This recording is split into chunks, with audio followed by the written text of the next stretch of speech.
2015. What a year for gaming, folks. What a fantastic year. Yes, there were a few turds along the way, but for the most part, so many great games came out this year. So many great games across all the platforms on Vita, PlayStation, Xbox, Wii. Everywhere you look, there were great games to play, no matter what platform you played on. And today, I'm going to count down my top 15 games that I enjoyed the most this year. And that's just it. This is my opinion. Your opinion is going to be different.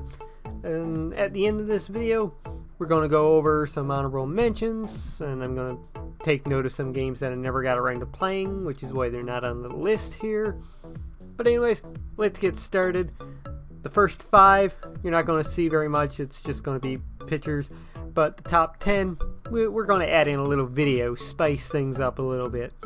But anyways, let's get started with the list.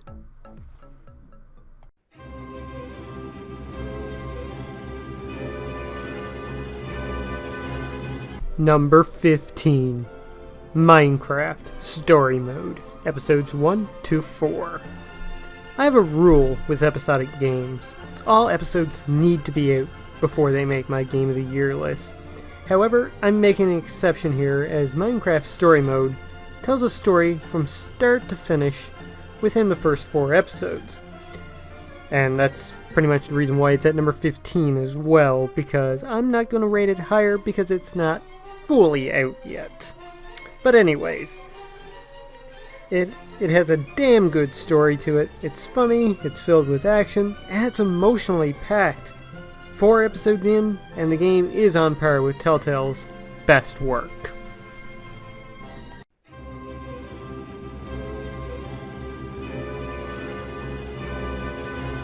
Number 14, Rocket League. It's rocket-powered cars playing soccer. It's fucking awesome! This game shows that such a simple concept can go such a long way in being fun. I even suck at the game, but I have a blast every time I play it. If you own a PS4 or a PC, you should play Rocket League. It's good, folks. You'll have a blast. It's fun to play with other people and family. Do yourself a favor, play Rocket League.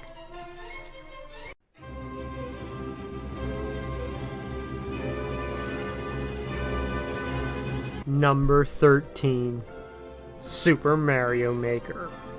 Not much caught my eye on any Nintendo console this year, but man oh man did I love this game. The first week of release, I easily put 30 hours into the game. The creation tools were simple to use, which made level creation awesome. Yes, they unlocked over the course of, a week, but doing it that way allowed you to get used to all of the little neat creation tools that you could use. The packed in levels aren't great, but the community have made some incredible ones. If you own a Wii U, you have to play this game.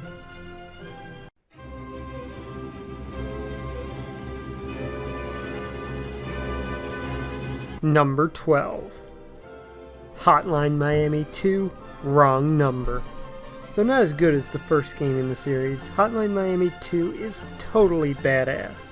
The soundtrack is just as awesome as the first, the gameplay is as tight as ever, and the story is all kinds of fucked up.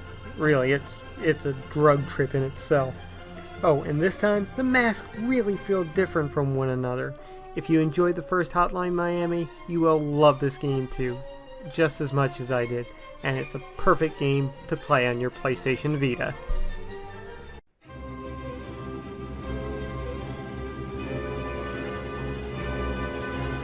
Number 11, The Order 1886. A lot of people hate on The Order, but not me. I love the game. It looks beautiful, one of the best looking PlayStation 4 games you can play. The story is good, and in a year of massive open worlds, it was nice to have a short, solid gameplay experience. Is it perfect? No, not by a long shot. There's a lot of improvements they could have made, but it's still very good in my opinion. And it's pretty cheap now, so if you own a PlayStation 4, this game is well worth your time, and it will be a nice break from all the big games like Xenoblade or Fallout or The Witcher.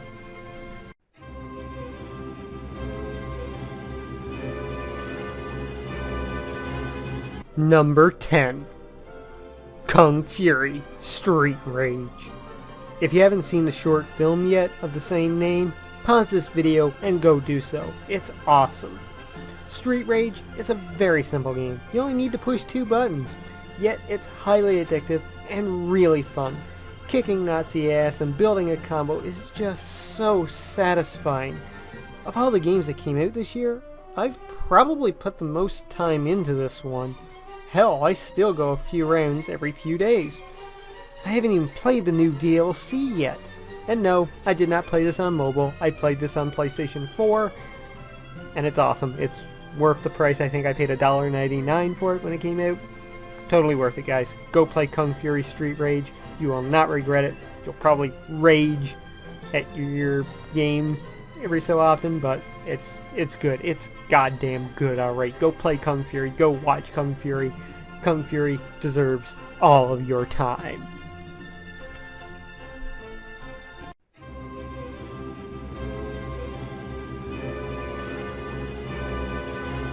Number 9.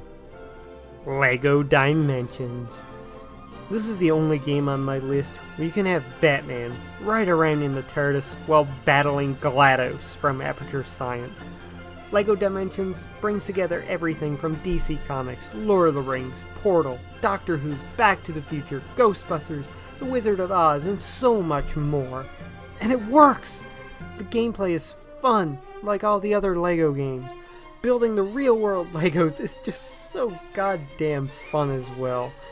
And the story just flows so brilliantly. Everything comes together perfectly. So well done. Yes, it is really expensive, but if you're going to buy a Toys to Life game, LEGO Dimensions is by far the best one out there.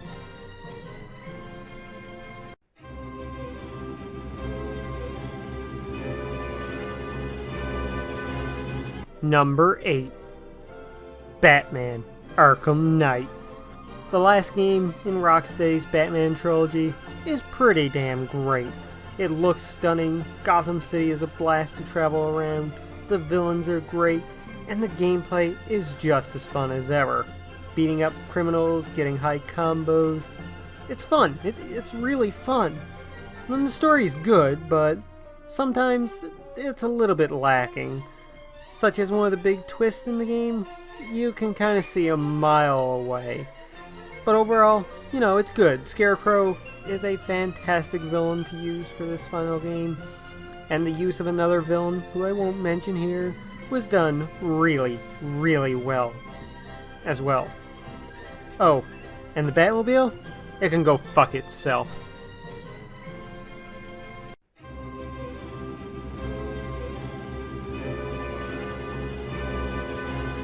Number 7. Fallout 4. Only number 7, you ask? Yeah, but it's mostly because 6 other games impressed me so much more this year. That being said, Fallout 4 is damn impressive. The main story is good, the gameplay is great, it's an evolution of Fallout 3, which I really loved, and the world looks so damn good, despite what so many people have said. It looks like Fallout 3, but even prettier. And to me, that's an improvement, because, you know, there's brightness everywhere, there's so much color into the world, everything looks so vibrant. The character models could use improvements, though, I will admit that. Now, I found myself wanting to play this game every time I was away from it. And many a night, I was up till 2, 3 a.m. playing it, just because I was so hooked on the story, or I was hooked on doing a side quest. It digs its fingers into you in such a great way. And as for the new features in the game, such as the crafting system, that was really impressive. Building settlements, I found personally so much fun, even if it turned me into an even worse hoarder than I already am.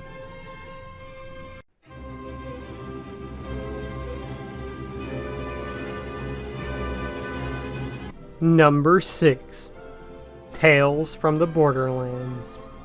This is by far the funniest game Telltale has ever made. Not only that, but the story is so well written, and just about all of the characters are likable. This is by far the best game set in the Borderlands universe. Yes, it's better than Borderlands 1 and 2, or the pre-sequel, which I have not played yet, so... Oh, yes, I can't say it's, better than the pre-sequel, because I haven't played it yet, but anyways, it's good! It's damn good! And if you are a fan, you need to play this one. Even if you dislike Borderlands, I suggest that you play it now, because this game is an experience that you should go through.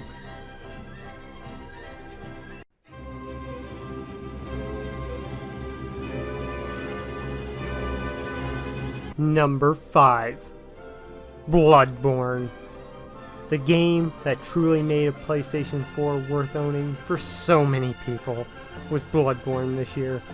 Faster than Dark Souls, Bloodborne felt so much better in so many ways. The combat was intense but flowed so well. The world was so beautifully dark and gloomy, and the story just as equally dark. Violent and unforgiving, Bloodborne is one of those games that gives you so much satisfaction when you complete a task. And for me personally, this is the first game in the Souls series that I've actually managed to beat. So, yeah, I really was in tune with the combat so much more so than any of the Dark Souls games. Bloodborne is well worth owning if you own a PlayStation 4.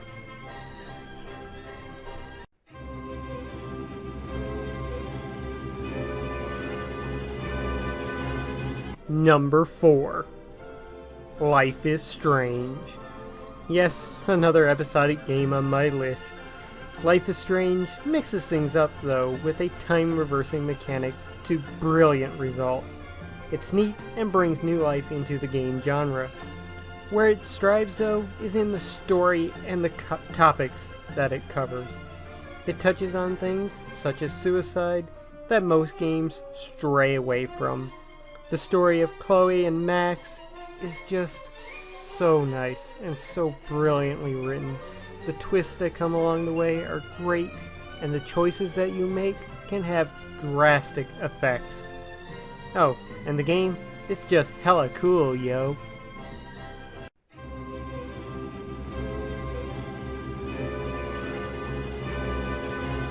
Number 3. The Beginner's Guide. Yeah, no video for this one, folks, because...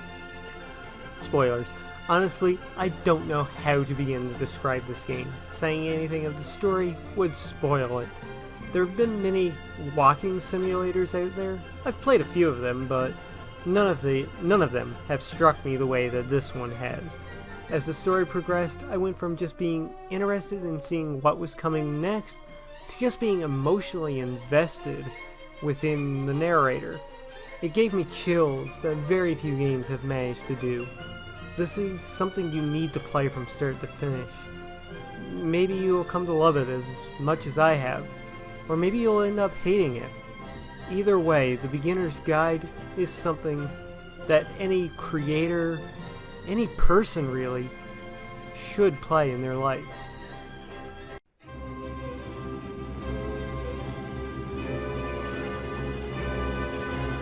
Number 2. Until Dawn. I hate horror movies, and I really don't necessarily like playing too many horror games, but I fucking love this game. The developers love the genre, and you can see that, and they know what it takes to make a slasher love letter of a game. The story is so cheesy, but it's great. The characters are stereotypical, and they're so annoying, but that's what makes them great as well, and get you attached to them. Plus, in this game, the choices you make actually matter and affect the story, as well as, determining if certain people live or die.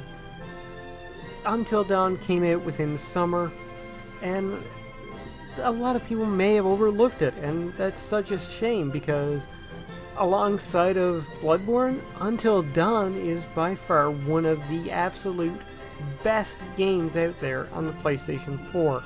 It is fun to play by yourself. It's even better playing with a group of people and making the decisions together. And even if you don't necessarily like playing games, Until Dawn is the perfect example of how to make a game feel like a movie experience. So, yeah, take note, David Cage. This is how it's done.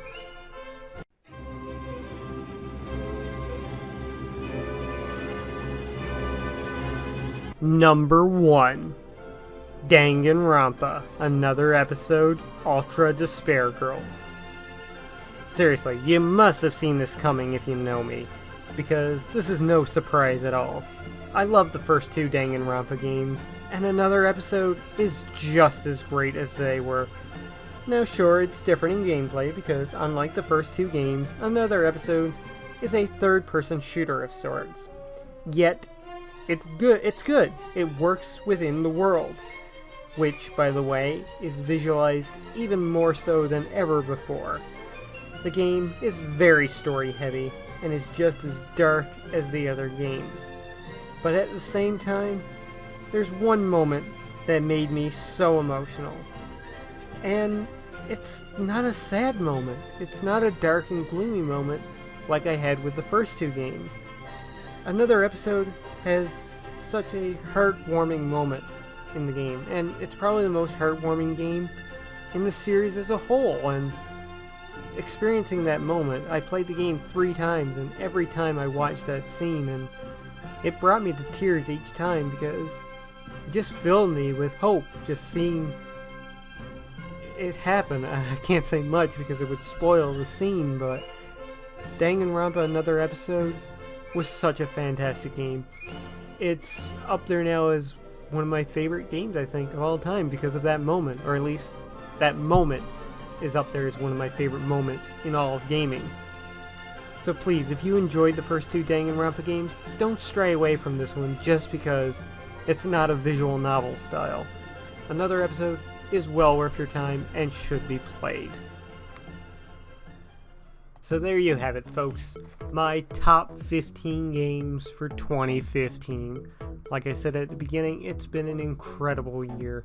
Everything from, in the later part of the year, getting Minecraft Story Mode, to the summer where we got Rocket League and Until Dawn, to earlier in the year when we got Bloodborne and The Order 1886. It's been a great year, from everything from AAA to indie games to everywhere in between. But of course, there are some honorable mentions, as I said at the beginning of this video. Games that I never got a chance to play, or I never got to play very much of. And the first game that really comes to mind is Xenoblade Chronicles X. I mean, my first impressions of that game, it's beautiful. It looks gorgeous for the Wii U. There is a bit of pop-in, but the world is so vibrant and great. And it's massive, so freaking massive. And the combat feels pretty good as well. Next up from that, Just Cause 3, which came out, this month as well. That's been fun. Explosion's great. Haven't paid attention to the story, but, couldn't really make the list. WWE 2K16, which I have been playing a fair bit of. They've improved that so much with the creation tools this time around. It's really pretty awesome, to be honest with you. And there's other smaller stuff like 60 Seconds, which has been fun, and Chroma Squad, which is like XCOM meets Power Rangers. Really enjoyed that. And I gotta make a special shout out to Everybody's Gone to the Rapture. Sure, it's not a great game, but it looks beautiful. It's stunning in that regard, and the soundtrack is just amazing. It really is. Then, of course, there's some games that I never played. Metal Gear Solid 5 being one of them. That's why that didn't show up on this list, because I haven't bought it. Fuck Konami. Thank God Hideo is now free from them. Witcher 3, which I did buy and play, but I just couldn't get into it. I know it's great on people's lists, and I'll probably give it another shot in the new year now. So, who knows? Just stay tuned to my Twitter. I'll be like, I should have put this on my top 15 after all. But anyways, folks, that's going to wrap it up for this video. I thank you so very much for tuning in. I hope you have a very Happy New Year. I hope you had a great Christmas. If you're watching this video sometime in mid-2016, I hope you're having a great, Tuesday if you're watching this video. But anyways, folks, I thank you again so very much for tuning in. I appreciate it very much. I've been Lord X. You've been awesome. And I will catch you next time.